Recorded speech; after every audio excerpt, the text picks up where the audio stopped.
I've had the pleasure of exploring countless virtual worlds, but I gotta tell you, Microcivilization has me hooked like nothing else lately. This little gem from indie dev Ondrej Homola dropped on Steam back in November 2023, and I've been glued to my screen ever since. At first glance, you might think, oh great, another clicker game. But trust me, this isn't your run-of-the-mill idle game. Sure, you start off clicking like mad to gather food and build huts, but before you know it, you're juggling a whole civilization's worth of problems. The pixel art is cute as heck, and watching your tiny citizens scurry around as you build up your city is oddly satisfying. But don't let the adorable graphics fool you. This game can be brutal. One minute you're happily farming away. The next you're frantically trying to fend off a mammoth stampede or a plague. Talk about stress. What sets Microcivilization apart is how it handles these crises. You're not just sitting back and watching numbers go up. You're in the thick of it, desperately clicking to mobilize your troops and activate abilities. I can't tell you how many times I've been on the edge of my seat, praying my last-ditch efforts would save my city from total destruction. The hero system is a stroke of genius. Every time you overcome a crisis, you get a new hero with unique abilities. I've got everyone from Cleopatra to some guy named Bob on my roster, and mixing and matching their abilities is half the fun. Pro tip, don't sleep on merging heroes.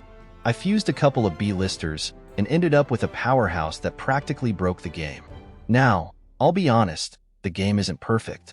The constant clicking can get a bit much, my poor wrist, and sometimes the disasters feel a bit relentless.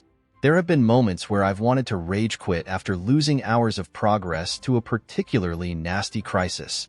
But you know what? That just makes it all the sweeter when you finally overcome that challenge and watch your civilization flourish.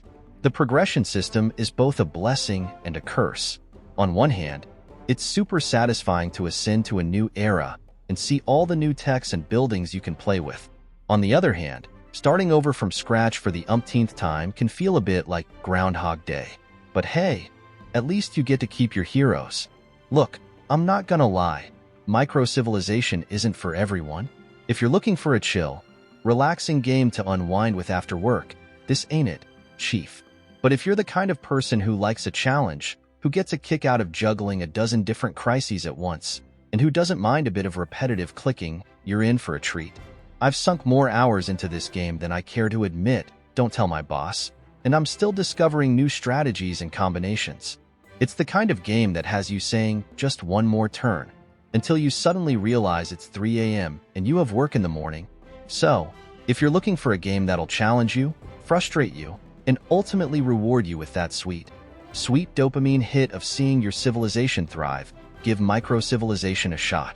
Just don't blame me when you find yourself obsessively clicking away at 2 a.m., trying to save your city from yet another alien invasion. Thanks for watching. Don't forget to subscribe, like, and leave your comments. And check my other reviews and guides at expertgamereviews.com.